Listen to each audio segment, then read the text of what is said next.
জুলাই গণহত্যার বিচারের বিষয়টি আমরা আজকে দেখেছি যে আন্তর্জাতিক অপরাধ ট্রাইব্যুনালে মানবতা বিরোধী অপরাধের সাথে সংশ্লিষ্টতা এবং অভিযোগের কারণে সেনাবাহিনীর কয়েকজন সদস্যকে আদালতে আনা হয়েছে। আমরা এটাকে সাধুবাদ জানিয়েছি এবং সরকার এবং আন্তর্জাতিক অপরাধ ট্রাইব্যুনালের প্রতি আমরা ধন্যবাদ জ্ঞাপন করি যে ন্যায় বিচারের একটি ধাপ আমরা আগাচ্ছি।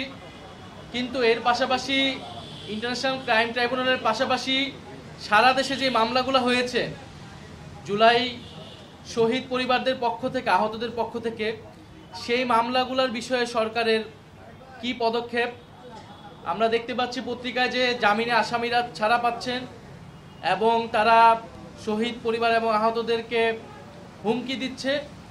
ফলে সেই জায়গায় শহীদ পরিবার আহতদের নিরাপত্তা এবং বিচারের একটা রোড ম্যাপ আমরা চেয়েছি যে নির্বাচনের আগে যাতে বিচারের একটা রোড ম্যাপ প্রকাশ করা হয়, যে প্রায় 800 মতো মামলা হয়েছে, এই মামলাগুলোর এখন অবস্থা কী এবং সেগুলো কিভাবে পরিচালিত হবে, কতদিনের মধ্যে সেটা কোন প্রক্রিয়ায় সম্পন্ন হবে।